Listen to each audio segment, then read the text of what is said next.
Hey folks, Josh Hager here with Bearded Bee Works. We're heading to the Tennessee Beekeepers Association State Conference.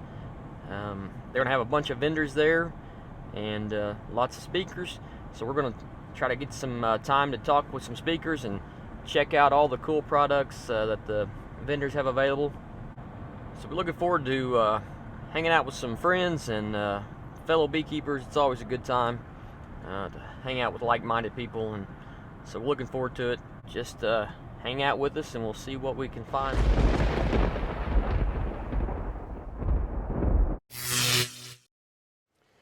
Hey folks, Josh Hager here with Bearded Bee Works again. We've sat down with David Hale here at the Tennessee Beekeepers Association Conference.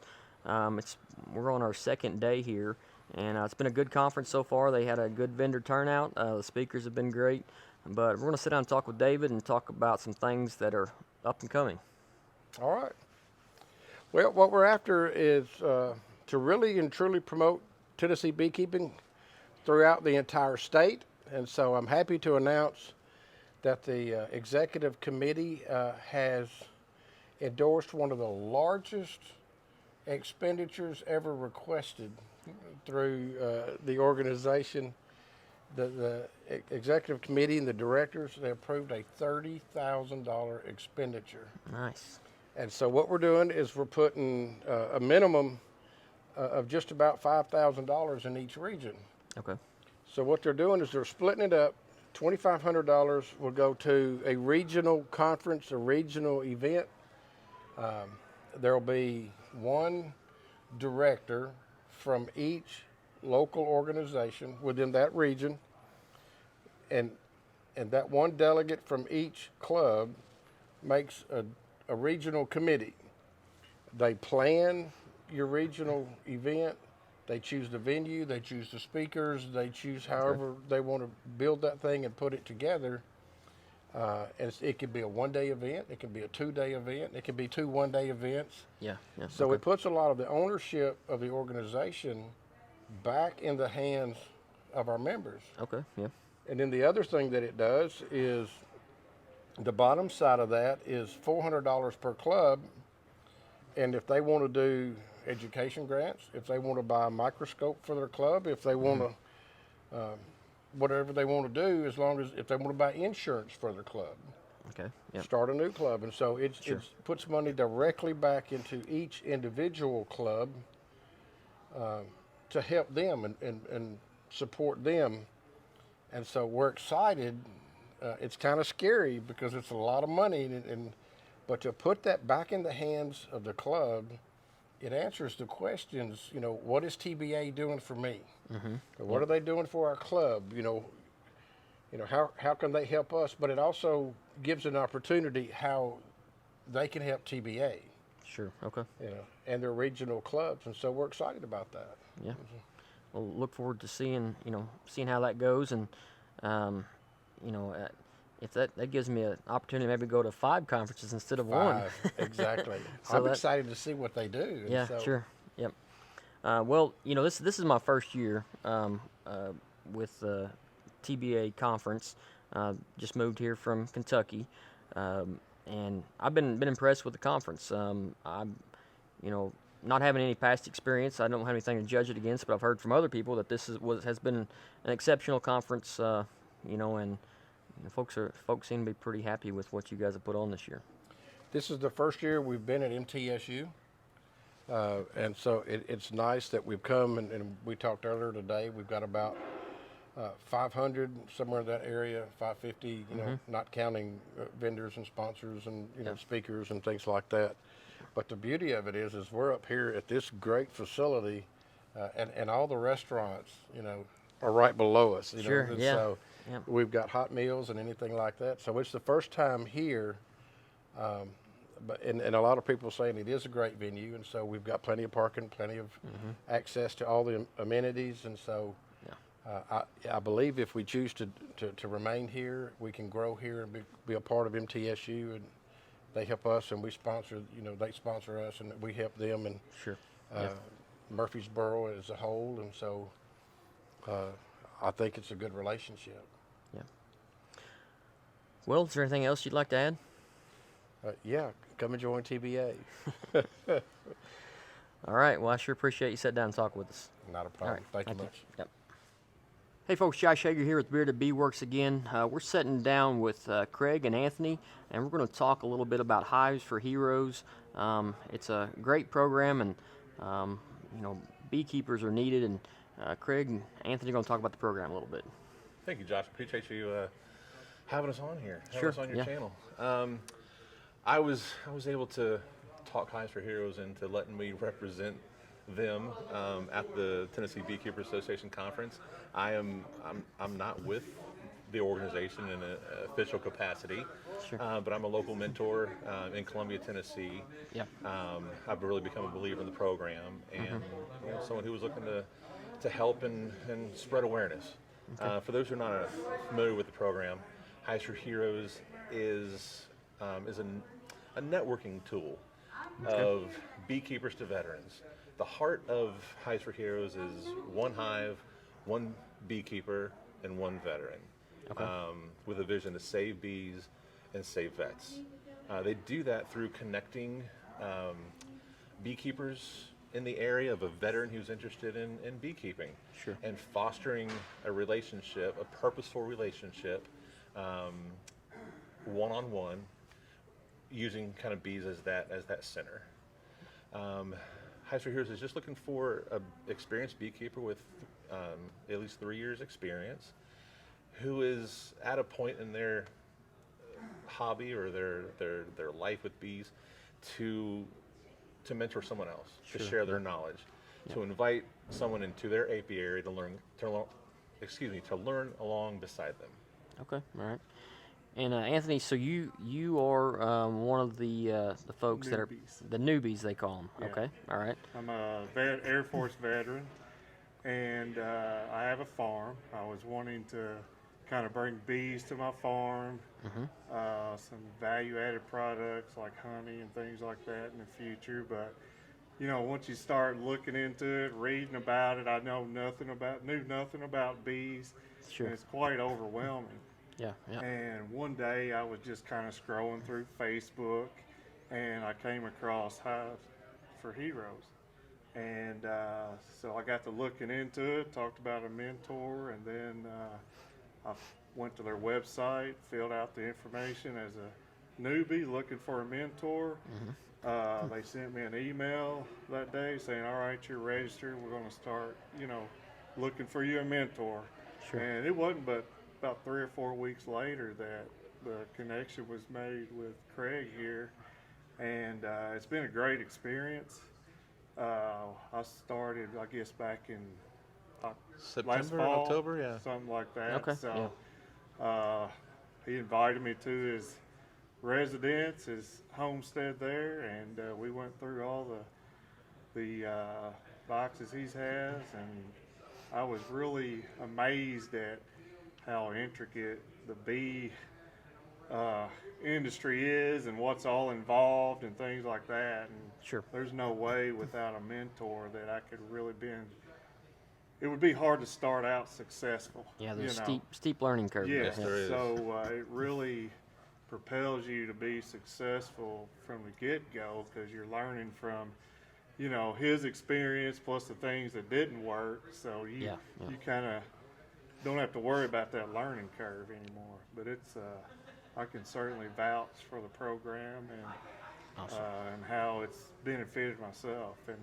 certainly could benefit a lot of other veterans throughout the U.S. as well. And so, Craig, you're saying there's definitely a need. There's more newbies than there is mentors for the state of Tennessee right now, correct? There is. Currently in Tennessee, there are Hives for Heroes has made 21 mentor newbie connections. Okay. But there's a waiting list right now of 32 newbies that are looking for a mentor, that are interested in bees and looking for a mentor. Okay. So I've been able to make some ground, I think, here at the TBA conference. I've registered some newbies as well, some mentors here. Awesome. But it's only been, even if it's been 10 or 12, which is a decent return, we still need more. Yeah. Okay. All right. Well, if y'all are interested in the program, what's the best way for folks to get in touch with Hives for Hero? Best way is at hivesforheroes.com. Okay. There is a tab at the top called Hive. To join the Hive, you can click on either, under that tab, there's either mentor application or newbie application. Okay. And yeah, once you've done that, you'll receive a confirmation email, and then hopefully within a week or two, as there's availability in your area, Hives for Heroes tries to match people making that connection within about 30-mile radius. Okay. Ultimately, ideally, if someone lives in a rural area, they might stretch that to 40, 50 miles just to make that connection. Yeah. But they want it to be convenient. Sure. For mentors, I want to add too, it's not, again, the basic requirement is really to be willing to invite someone into your apiary and let them learn from you. It is the newbie's responsibility to get their own PPE, to buy equipment and buy their tools, and eventually once they've learned enough, help them get their own bees. So we're not asking for a financial output from a mentor, but for a mentor to provide some resources instead. Help make a split from one of your strong hives, or help them catch a swarm in the spring and get them set up that way with their first bees. Okay, awesome. Well, if anybody watching this video is interested in Hives for Hero and meet those minimum requirements, go and check them out. It's a very worthy program, and kind of good opportunity to give back to our veterans and use the knowledge that you have, the skills that you have to do good for others. So I appreciate y'all sitting down with me, and Thanks for doing this with us, man. No problem. Good Thanks, talking to sir. you. Yep. Thanks a lot. Yep. Hey folks, Josh Hager here with Bearded Bee Works. We caught up with Gus Mitchell here at the Tennessee Beekeepers Association conference. He has crane's nest honey, and Gus, tell us a little about your operation, your beekeeping operation. My operation's located in the Memphis metro area. I'm a new member of the Russian Queen Bee Breeders Association. I run around 250 to 300 colonies during the production season.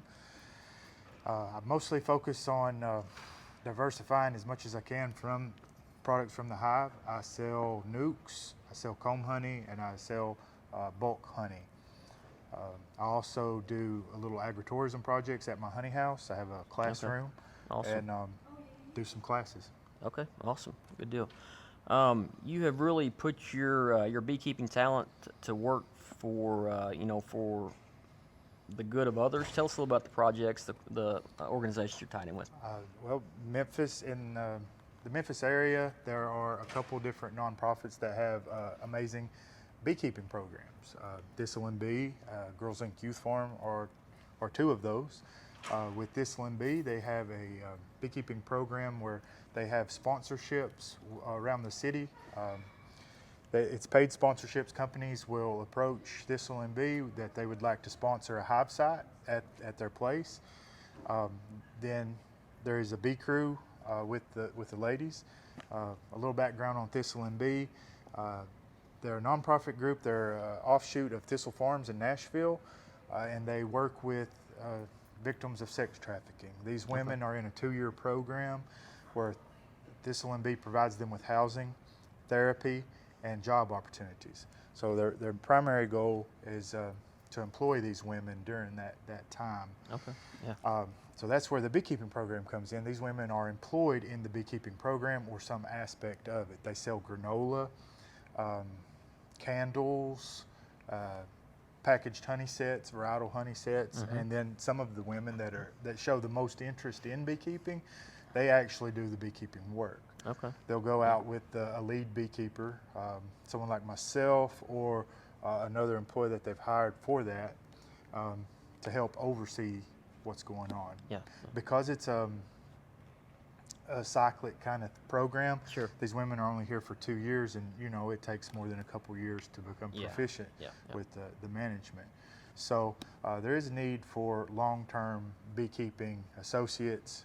So there's good opportunities with other beekeepers around the area for that. The same with Girls Inc. Youth Farm. Girls Inc. is everywhere across the United States. But Girls Inc. of Memphis, they purchased a 9-acre blighted lot of land in North Memphis, and they created an urban farm there. I helped them establish an apiary program, and the same kind of thing. It's a cyclic deal with them. Teenage members of Girls Inc., they'll send in their application that they want to work on the farm crew. So from those applicants, they'll pick a farm crew for the year. They'll serve one with the option of 2 years if they want to come back as a crew lead, so that helps with continuity. And if they so choose, they can work in the bee program in the apiary, and they'll work making bee balms, bottling honey, all kinds of stuff like that, products from the hive, and try to learn a little about agribusiness. Okay. Yeah, I absolutely love this, the beekeeping community. There's so many folks, whether it's groups that you're working with or Hives for Heroes or whatever it is. There's so many people that's willing to use, their gifts and talents to help others in need out. And I really, really appreciate that about the community. One thing we hadn't really planned to talk about was this book that you're holding right here. I think this is important, though. Tell us about this. Well, this is Honey Plants of North America. It's an old book. It's by John Lovell from 1926. It's basically an encyclopedia of honey plants, and Wickwas Press gave me this to give away for, I was going to do a 500 subscriber giveaway. I'm not quite there yet, but when I get there, I'm going to do a giveaway with a smoker that they didn't gave me, and this book, which is one of my favorite books. Awesome. So this, it's pretty much every great honey plant and secondary honey plant and tertiary honey plant that you can find in the United States, man, and it lets you know about those. I like to use this in combination with an app called Picture This. Okay. So if you're out and about and you find a plant that the bees are working, or one you're just curious about if they would work, you take a picture of it, and that app's going to tell you what it is. So from there, that's where this comes in. You hit the index and look it up and see if it's something that you'd like to propagate and spread more, or keep an eye out for, or something like that. Well, that's a great book.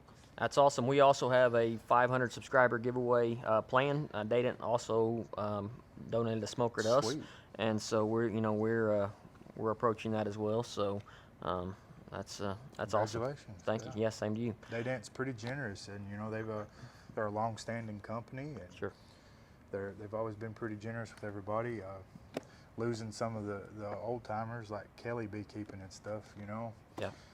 Somebody's got to step in there. Fill that gap. Yep. Well, ma'am, we appreciate you talking with us, and it was good to meet you here this year, and hope to hang out with you again. Yeah, man, look forward to it. Okay, thank you. This is a polariscope. It's one of the tools that honey show judges use in order to see the clarity of honey. It's a light box that has 2 pieces of polarized film in it, one at the very front, turned one way, and then at the very back next to the light bulb, it's turned the other way. We set the jar of honey in the box, and you can see inside here, it's actually a pretty clear jar of honey, but there are some floating crystals that are inside this jar itself. But then, let me show you another jar that has a lot of crystals in it. And this is a locust honey. And crystals, remember, that's natural. It's all honey crystallizes. Some will take days, others will take years to crystallize. But this one, you can really see the crystals that are in the honey, the locust honey, and they sparkle within the jar itself. You can eliminate the crystals by putting the jar in a warm water bath. Not boiling water, but warm, and make sure the water goes almost to the very neck of the jar itself. And there's the contrast between the two.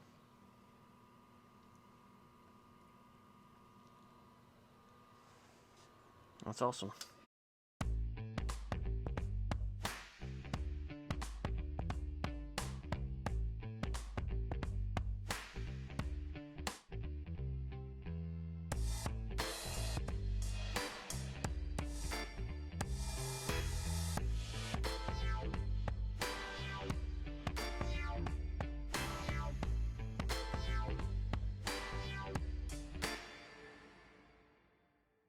Hey folks, Josh Hager here with Bearded Bee Works again.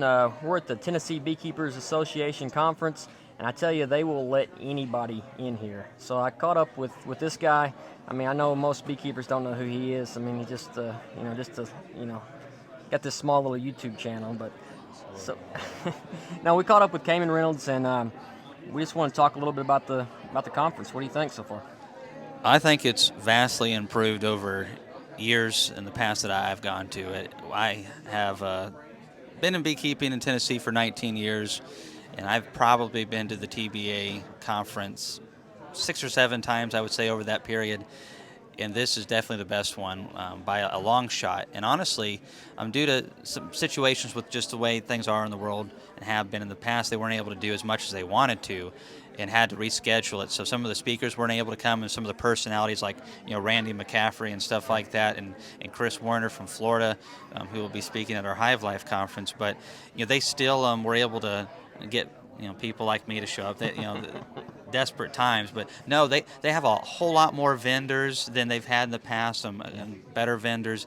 There's a good crowd of people here too. I don't know how many, but I'm going to say around 400 odd, which I think typically they're around the 250 range, maybe 300 on a good year. I think so David said it was 5 or just over 5 maybe. Yeah. It's hard to know because this place is a college campus. We're at MTSU, and there's so many college kids running around, Yep. and also there's so many rooms, and there's like 3 or 4 floors, and so it's really hard.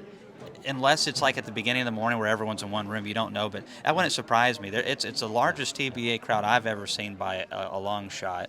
And David Hale, the new president, and Andrea Porter, and several of the other people have just done a killer job. So I'm really proud of them. Yeah, they've done a really awesome job as far as I can tell. Like, this is my first year here, but good vendors, good speakers, and so it's been an enjoyable time. So. It has, and there's some people out there that get a little surprised, I suppose. This old beekeeper mentality that we have to keep all the information to ourselves. We don't want that next door neighbor able to cut into our nuke sales or to our honey sales, or we don't want the Hive Life conference affecting our TBA conference or vice versa. That's old fashioned. That needs to go. Yep. If my conference isn't good enough for people to show up, then it'll die off it like it should. And that goes with anything.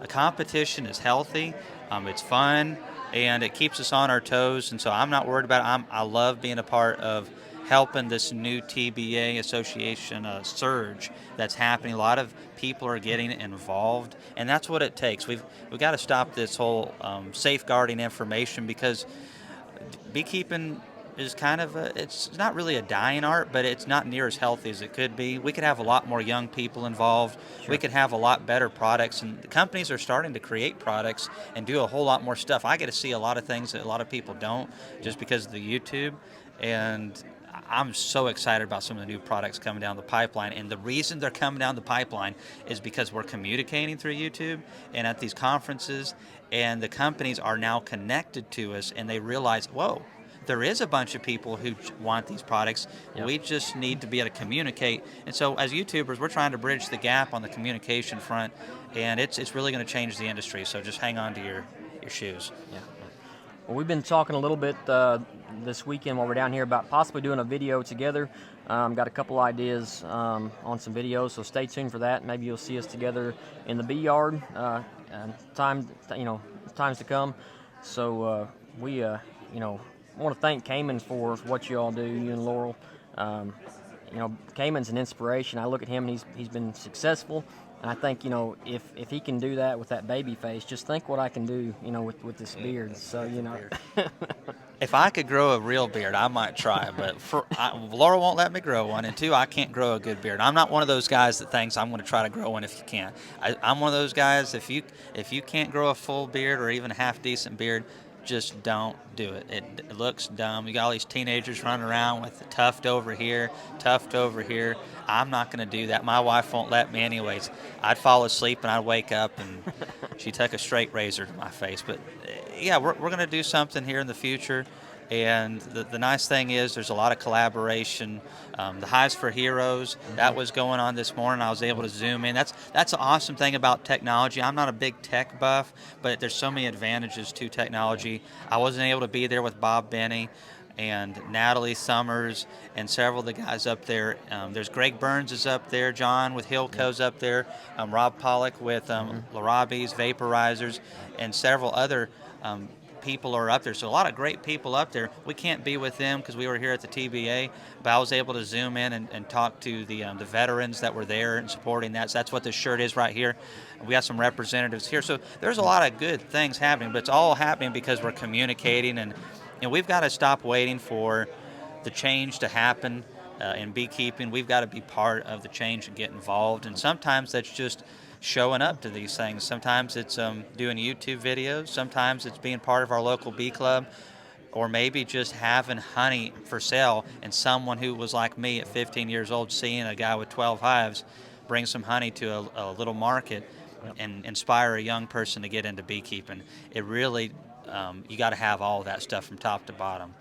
Well, in all seriousness, we really do appreciate what you and Laurel do, the videos you put out. I've learned a lot myself.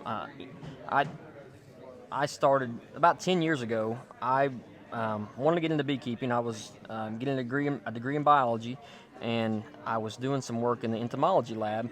And the entomologist there had a past student who was a beekeeper but was getting out and had a little bit of equipment. And so he gave me that equipment, helped me catch a couple swarms, and like most people try to get their bees through winter. I couldn't even get them through the summer. Like, they were dead before So I had zero resources. I didn't have anything to rely on. And so I got back in 3 or 4 years ago, and had channels like yours and Bob's, and I've done some cutouts. I got Randy with the Dirt Rooster. So a lot of beekeeper success has been dependent upon your channel and channel like yours, so we appreciate that. Well, I don't know about that so much. We just try to do what we can, but to me, it's such an exciting time. I remember when I was getting into beekeeping, and I read books like crazy, but to get actually some information from somebody who had done it, and you actually visually see it in a video, and also see guys like Ian and Bob, and there's going to be more guys like them coming into the scene, and that's like Chris Warner out of Florida. We have so many beekeepers that are getting involved and sharing information. And when I was getting into it, and it's still this way a lot, there's a lot of guys that don't want to share that information, but to see guys like Bob and Ian who are really at the top end of the industry, in my opinion, to openly share what they're doing and inspire a generation that are better educated than the generation before. I can only see good things coming from the future, and I see innovation happening at the companies. I see education happening at an earlier stage for beekeepers. I see more involvement. Only positive things can come from this, and so we're just going to keep riding this wave. It's just starting to form, so whether you know how to surf or not, grab your board and let's go. All right, man. Well, I appreciate your time, and we'll see you next time. Josh, always a pleasure. I'll talk to you later. Thank you. Hey, folks, we're wrapping up here at the Tennessee Beekeepers Association Conference. It's been a great weekend, Friday, Saturday event. If you're a Tennessee beekeeper or in one of our neighboring states and looking for a good conference, this is a great time this year. Like we talked about before, they had some good vendors and some good speakers. And anytime you can get involved with the beekeeping community, they're a great group of people. We got to talk with several folks here, and we got to talk with some vendors, some speakers, a few folks that we didn't have time to catch up with. It's been a pretty busy weekend, but we want to thank everybody that took the time to talk with us. And if you like what you see here, hit that like and subscribe button. Share our videos with your friends, and I just want to help everybody become the best beekeeper they can be. Thanks for watching.